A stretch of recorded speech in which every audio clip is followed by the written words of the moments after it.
Hi there, this is Colin Clark with Tribeswell, and today I'm just doing a little tutorial about how to use RSS feeds and Google Reader in particular to create content for a multi-user blog.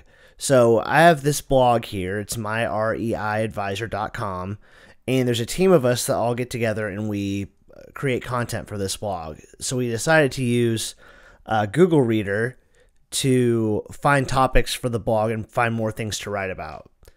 So as you can see, we have all these different topics like real estate, marketing, legal information, landlording, finance information, accounting, all these different real estate topics. And we want to stay on top of all the news that's related to all these topics.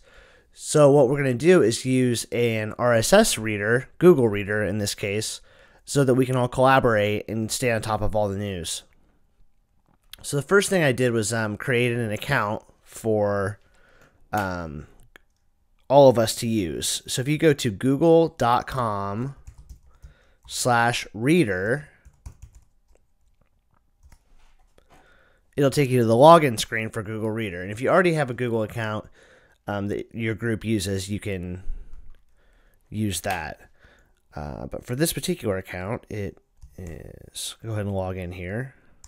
My REI advisor and the password. Then I'll just log in here. So as you can see, this is the inside of Google Reader. And right away, it kind of gives me a master look of a lot of the blogs that we're subscribed to. But what I want to talk about specifically is some ways that we can segment the reading so that whenever somebody reads something, it can be used to create content for our other blog here.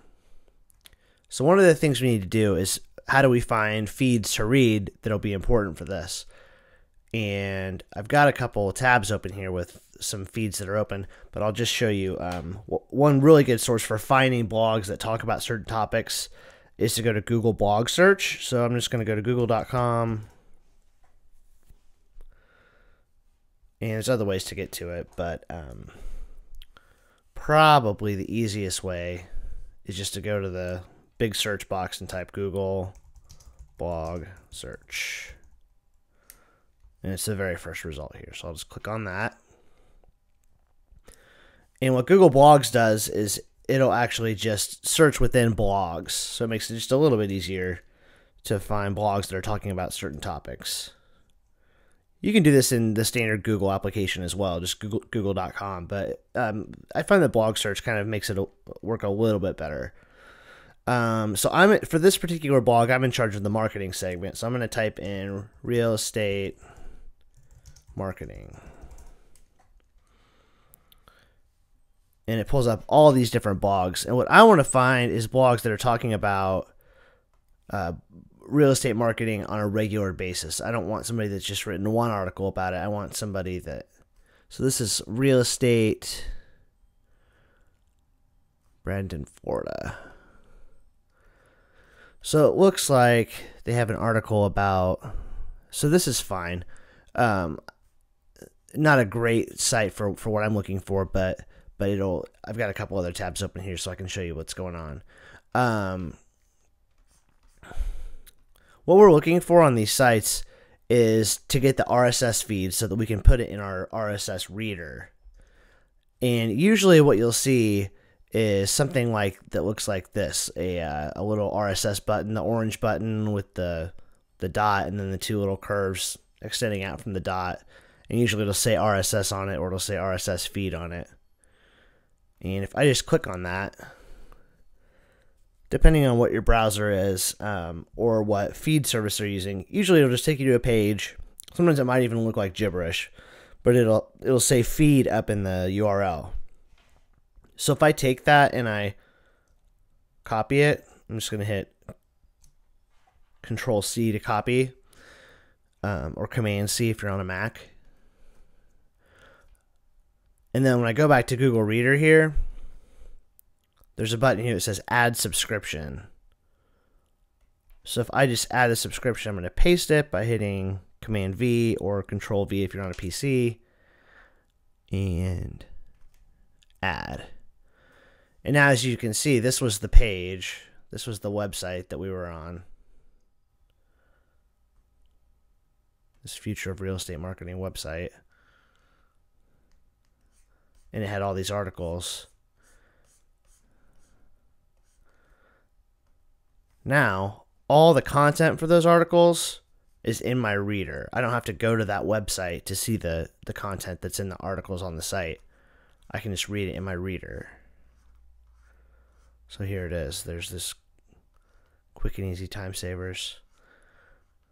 Webinar 10 mobile.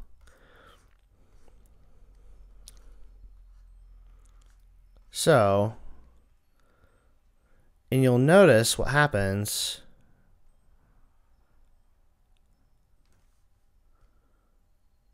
as I scroll through these. One thing you might want to do is, if you're working with a lot of people on a lot of different topics, is to organize all of the different feeds into either topics or into who's responsible for what. But as far as what we're doing for our blog is we are going to organize it by topic. So if there's this little subscriptions area right here, and then there's two little buttons. One of them is a down arrow. I think the line just minimizes it, just a minimize button. But the down arrow actually gives us other options. And if I go all the way down to the bottom, after clicking it, it says manage subscriptions. And then it'll pull up all my different subscriptions. And I can put these into folders. So this thing that I just added, this BRER real estate marketing blog, I can go over here and add it to my marketing folder. Or I can create a new folder if there's some other topic, like if it was a finance blog. So that makes it a lot easier for everybody that comes in to just go to the area that they're responsible for and go back here. I can click on my marketing folder and it'll pull up all the new marketing articles.